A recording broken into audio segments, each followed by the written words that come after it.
UK exodus hits record high. Is Britain broken?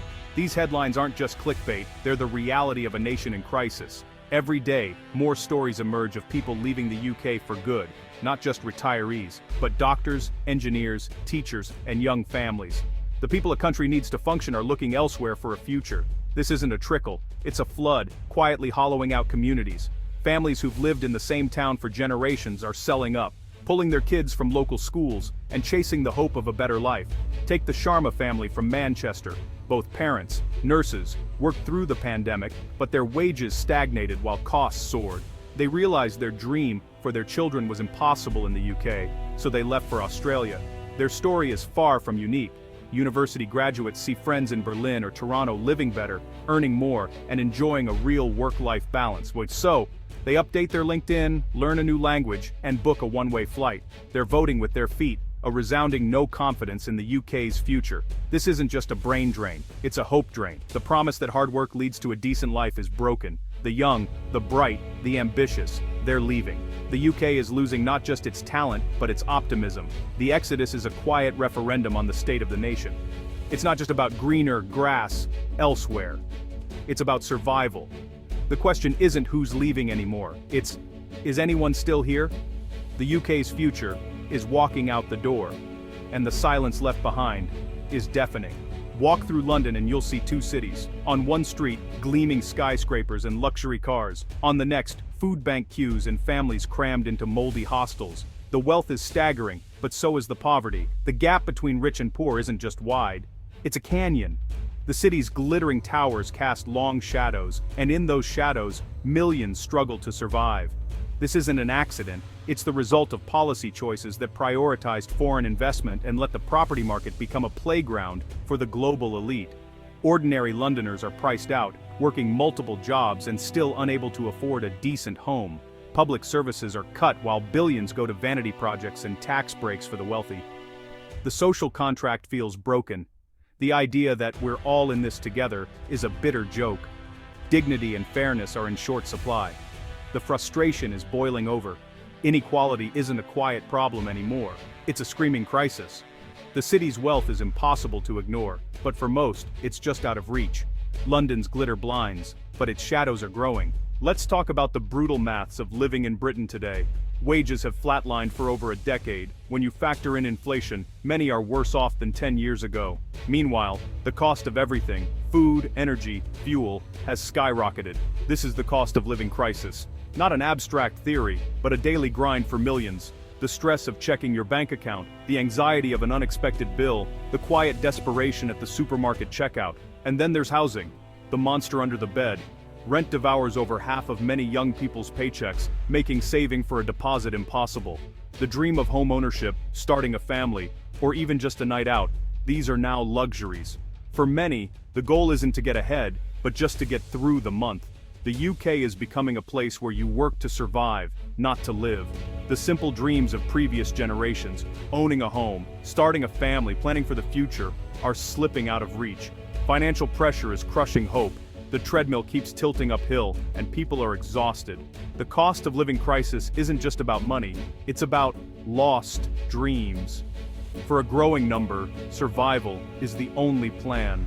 And that's a profoundly depressing state of affairs. Home ownership was once the British dream, a sign you'd made it. Now for millions it's a fantasy. House prices have soared, wages have stagnated, and saving for a deposit can take decades. High rents make saving nearly impossible, a classic catch-22. The only way out for many is help from parents, which just deepens inequality.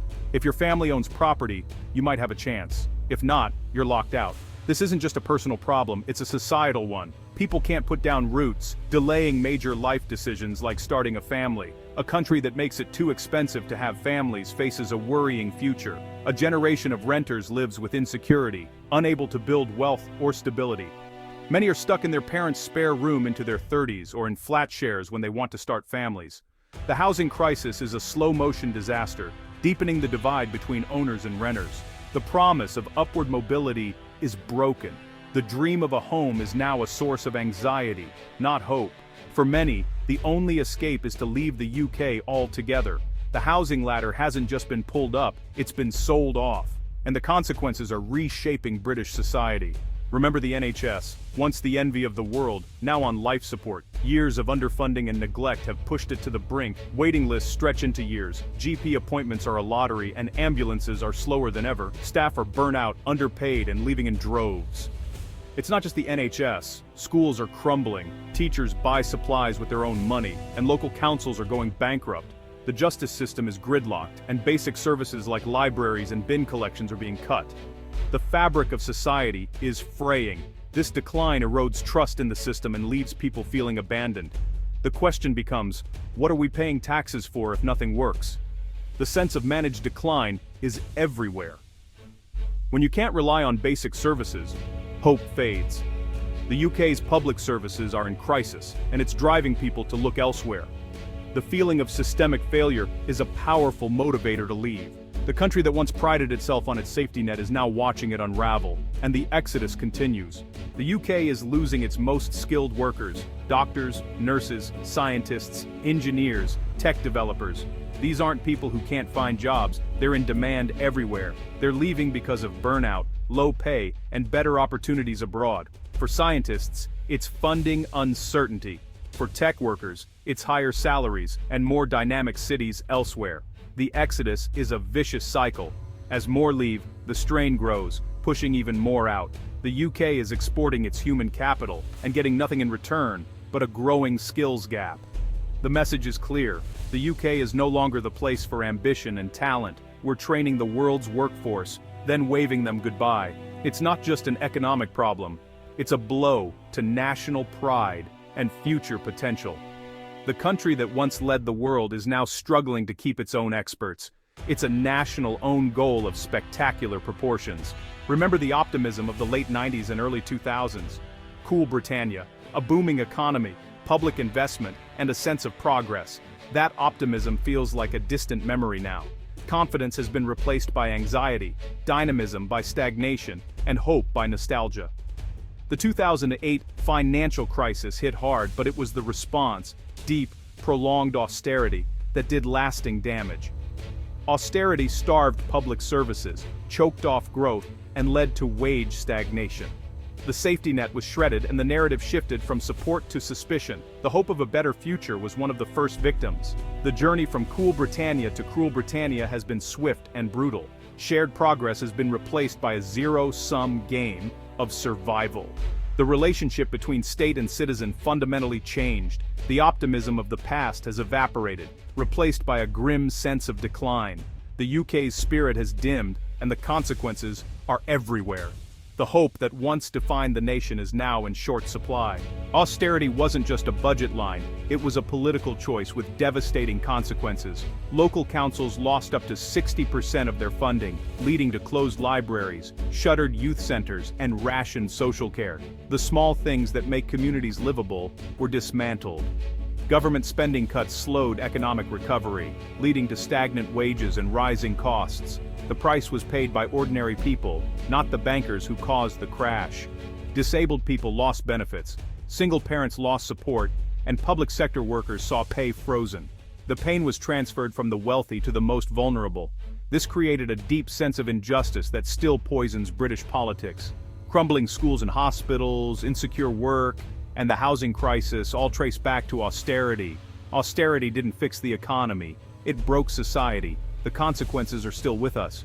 Food bank queues, doctors emigrating, and a nation struggling to recover. The long shadow of austerity shapes every crisis we face today.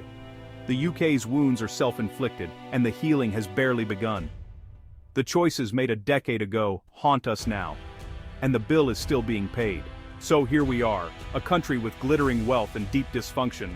The basics of a good life, secure jobs, affordable homes, reliable services, are now luxuries for the few. The young and skilled are leaving, and optimism has curdled into anxiety. The problems are tangled. Housing, wages, public services, and a brain drain all feed each other. There are no easy fixes. This hole took decades to dig. The question, can the UK recover, or is this the new normal? The answer isn't written yet. The future hangs in the balance. The UK faces a choice: continue managed decline, or make bold, difficult decisions to change course. One thing is certain, a country can't thrive when its people are desperate to leave. The world, and a lot of anxious Brits are watching.